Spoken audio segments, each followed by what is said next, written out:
السلام علیکم ورحمۃ اللہ وبرکاتہ۔ امید کرتے ہیں دوستو آپ سب خیر و عافیت سے ہوں گے۔ دوستو آج کی اس ویڈیو میں ہم آپ کو ایک ایسا عمل، ایک ایسا وظیفہ بتانے والے ہیں، یعنی سنانے والے ہیں کہ جس سے انشاءاللہ عز و جل آپ کی تمام پریشانیاں دور ہو جائیں گی۔ اگر آپ اپنے گھر میں پریشان حال ہیں، اگر آپ غریبی سے پریشان حال ہیں، اگر آپ جاب لیس ہیں، آپ کی جاب نہیں لگتی ہے اور گھر میں جھگڑے رہتے ہیں، گھر میں کوئی نہ کوئی بیمار رہتا ہے، گھر میں جادو جنات کا سایہ ہے، کسی نے آپ کو جادو کروا دیا ہے، یا پھر آپ ہر وقت ٹینشن میں رہتے ہیں، ہر وقت یہ خوف لگا رہتا ہے کہ کہیں ایسا نہ ہو کہ میرے ساتھ کوئی حادثہ ہو جائے، یا آپ رشتوں کی بندش سے پریشان حال ہیں، اگر آپ کے کاروبار میں بندش ہے، جی ہاں دوستو، تو آپ اس عمل کو، اس وظیفے کو ضرور سنیں۔ انشاءاللہ عز و جل آپ کی تمام پریشانیاں دور ہو جائیں گی۔ دوستو آپ سے گزارش ہے کہ اس ویڈیو کو لاسٹ تک ضرور سنیں اور دھیان سے ایک کمرے میں یا ایک جگہ الگ بیٹھ جائیں اور پورے دھیان سے توجہ کے ساتھ اس عمل کو، اس وظیفے کو، اس سورہ کو آپ سنیں۔ دوستو ایک اور آپ سے گزارش ہے کہ اگر آپ سچے پکے مسلمان ہیں تو آپ کو نماز کی پابندی کرنی چاہیے، کیونکہ جو مومن ہوتا ہے وہ کبھی نماز نہیں چھوڑتا ہے۔ آپ کو پانچوں وقت کی نماز پڑھنی چاہیے، کیونکہ دوستو اگر آپ نماز چھوڑتے ہیں تو نماز چھوڑنے سے گھر میں بے برکتی ہوتی ہے، روزی میں برکت نہیں ہوتی، عمر میں برکت نہیں ہوتی۔ اگر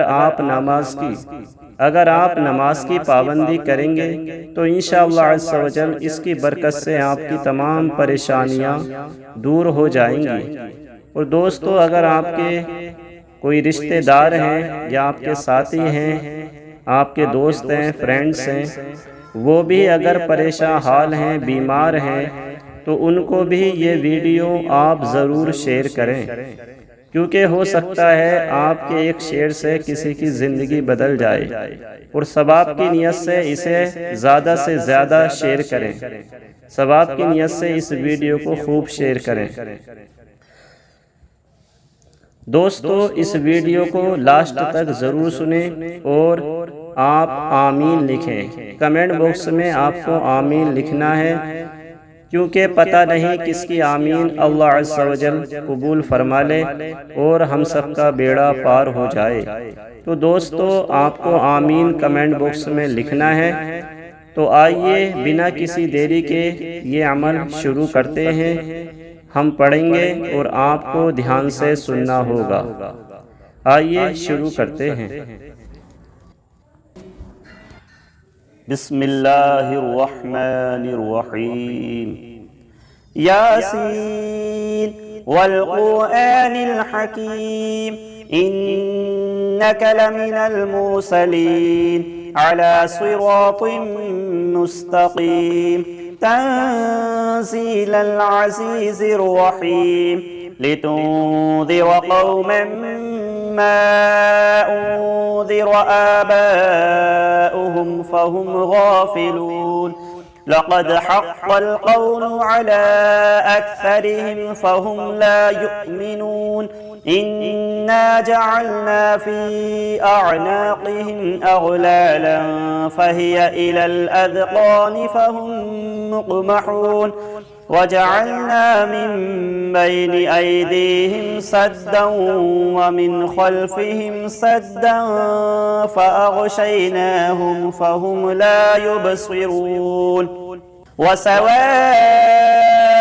عليهم أأنذرتهم أم لم تنذرهم لا يؤمنون إنما تنذر من اتبع الذكر وخشي الرحمن بالغيب فبشره بمغفرة وأجر كريم.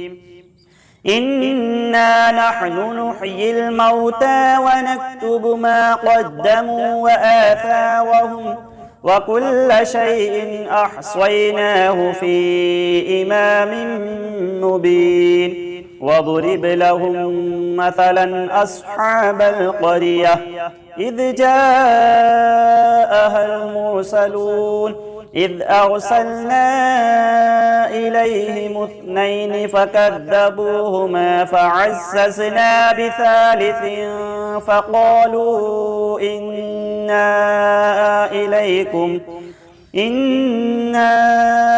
إليكم مرسلون.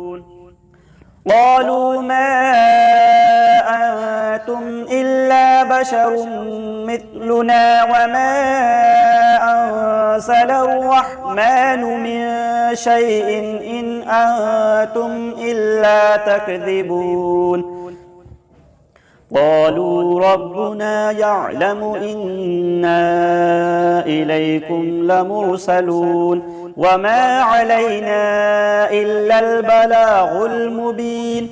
قالوا إنا تطيرنا بكم لئن لم تنتهوا لنرجمنكم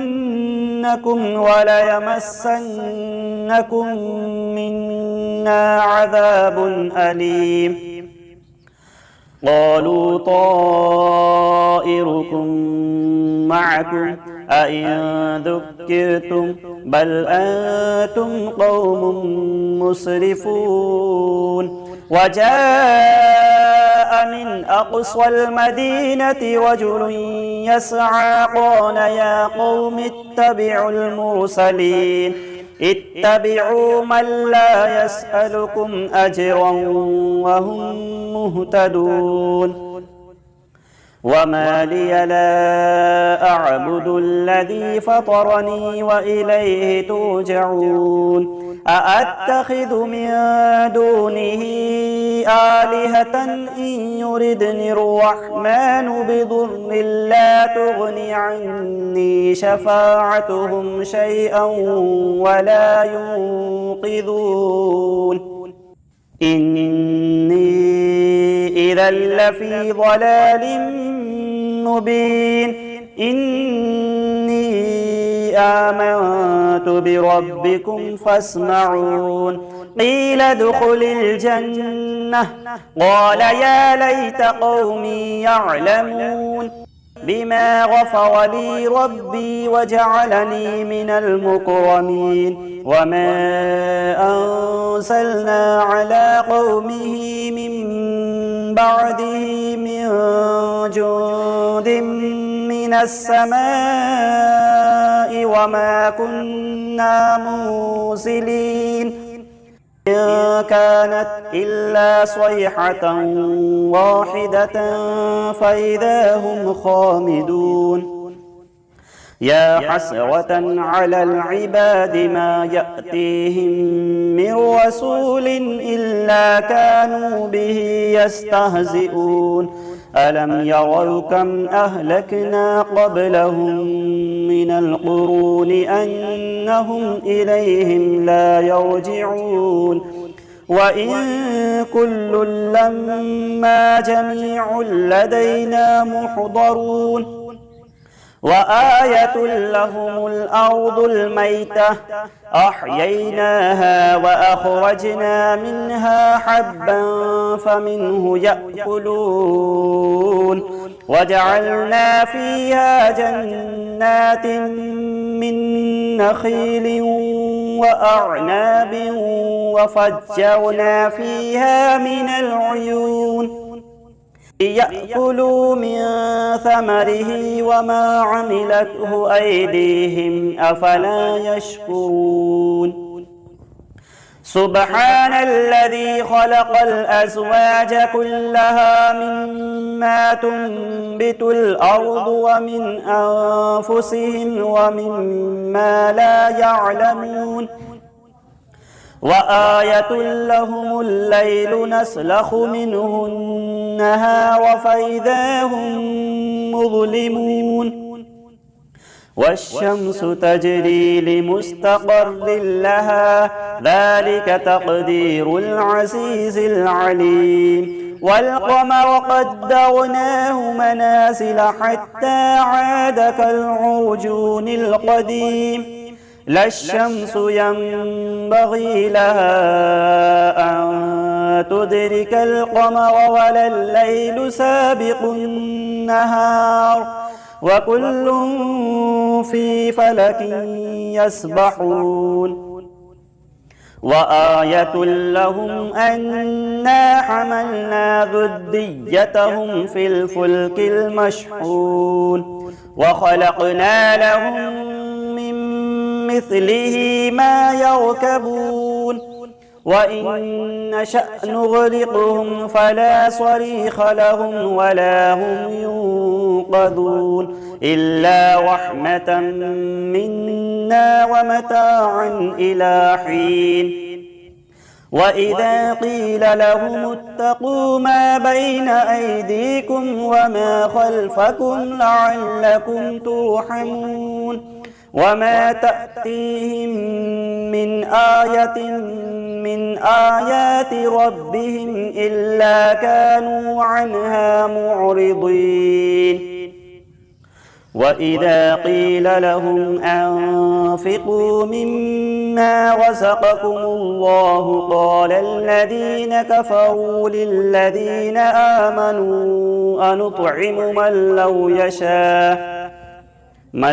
يشاء الله أطعمه إن أنتم إلا في ضلال مبين ويقولون متى هذا الوعد إن كنتم صادقين ما ينظرون إلا صيحة واحدة تأخذهم وهم يخصمون فلا يستطيعون توصية ولا إلى أهلهم يرجعون ونفخ في الصور فإذا هم من الأجداث إلى ربهم ينسلون قالوا يا ويلنا من بعثنا من مرقدنا هذا ما وعد الرحمن وصدق المرسلون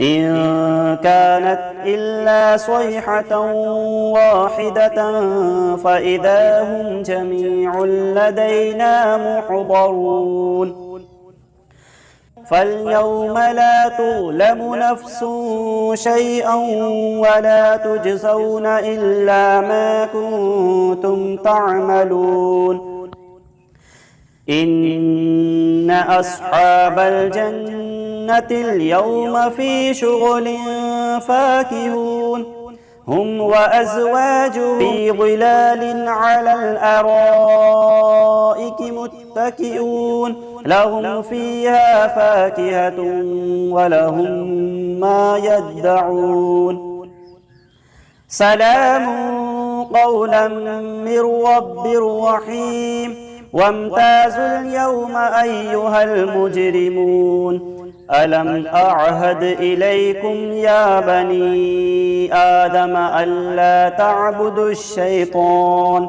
إنه لكم عدو مبين وأن اعبدوني هذا صراط مستقيم ولقد أضل منكم جبلا كثيرا أفلم تكونوا تعقلون هذه جهنم التي كنتم توعدون اصلوها اليوم بما كنتم تكفرون اليوم نختم على أفواههم وتكلمنا أيديهم وتشهد أرجلهم بما كانوا يكسبون ولو نشاء ولو نشاء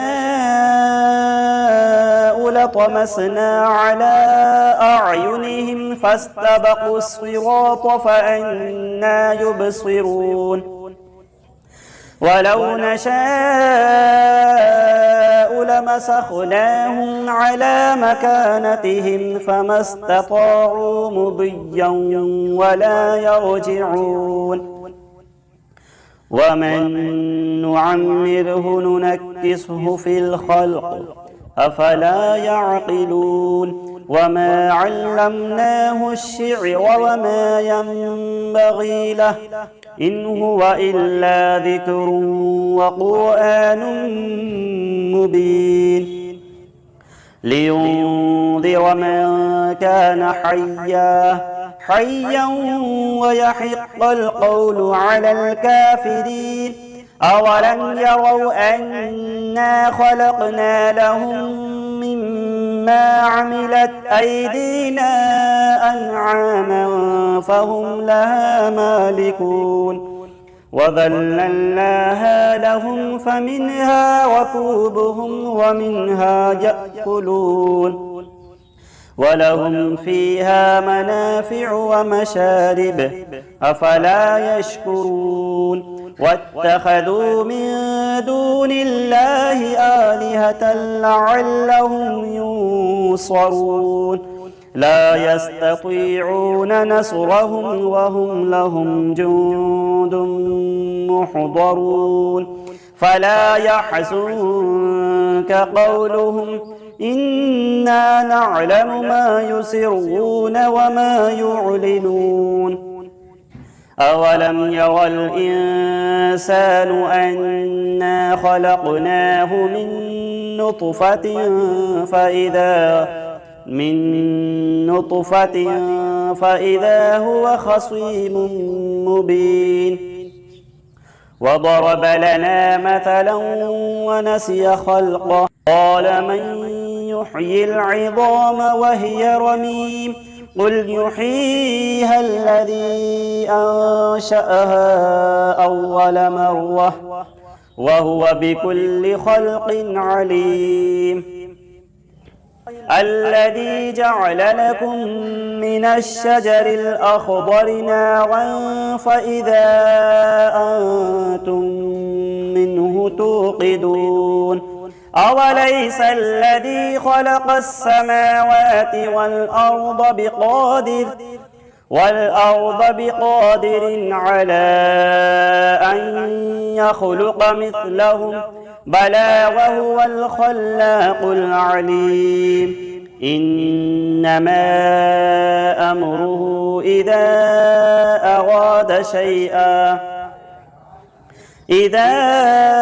أراد شيئا أن يقول له كن فيكون فسبحان الذي بيده ملكوت كل شيء وإليه ترجعون صدق الله العظيم بسم الله الرحمن الرحيم الله لا إله إلا هو الحي القيوم لا تأخذه سنة ولا نوم له ما في السماوات وما في الأرض من ذا الذي يشفع عنده إلا بإذنه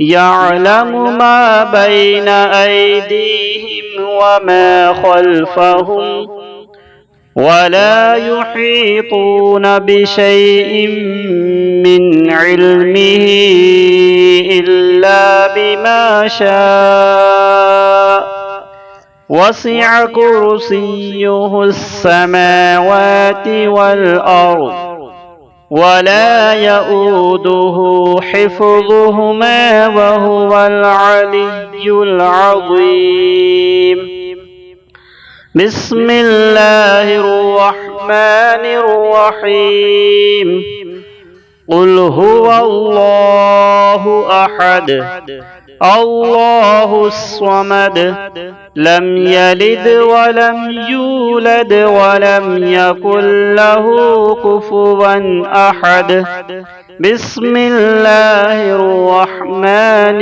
الرحيم قل هو الله أحد الله الصمد لم يلد ولم يولد ولم يكن له كفوا أحد بسم الله الرحمن الرحيم قل هو الله أحد الله الصمد لم يلد ولم يولد ولم يكن له كفوا أحد بسم الله الرحمن الرحيم الحمد لله رب العالمين الرحمن الرحيم مالك يوم الدين إياك نعبد وإياك نستعين اهدنا الصراط المستقيم صراط الذين أنعمت عليهم غير المغضوب عليهم ولا الضالين بسم الله الرحمن الرحيم ألف لام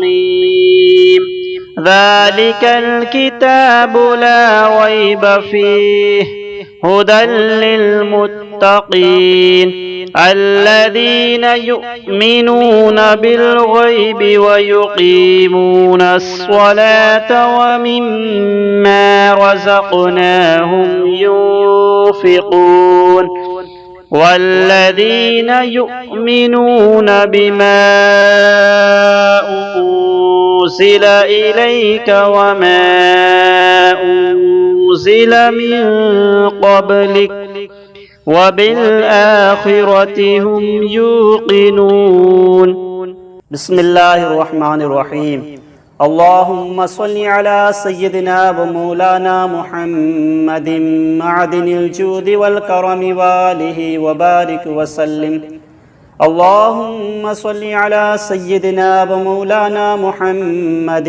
معدن الجود والكرم وآله وبارك وسلم اللهم صل على سيدنا ومولانا محمد معدن الجود والكرم وآله وبارك وسلم صلاة وسلاما عليك يا رسول الله اللهم ربنا آتنا في الدنيا حسنة وفي الآخرة حسنة وقنا عذاب النار رب ارحمهما كما ربياني صغيرا یا اللہ یا رحمان یا رحیم یا کریم، جو کچھ بھی پڑھا گیا اور ہمارے ویورز نے جو عمل سنا، میرے پروردگار اس عمل کے سننے کی برکت سے، اس سورہ کے سننے کی برکت سے، اس وظیفے کی سننے کی برکت سے یا اللہ ان کی تمام پریشانیوں کو دور فرما۔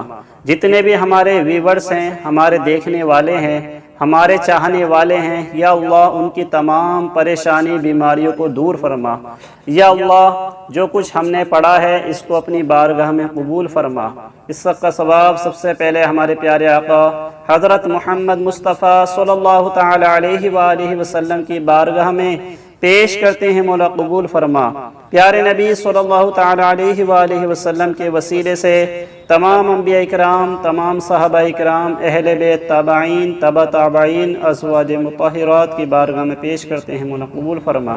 حضرت الشیخ عبدالقادر جیلانی غوث اعظم دستگیر بڑے پیر صاحب کی بارگاہ میں پیش کرتے ہیں، مولا قبول فرما۔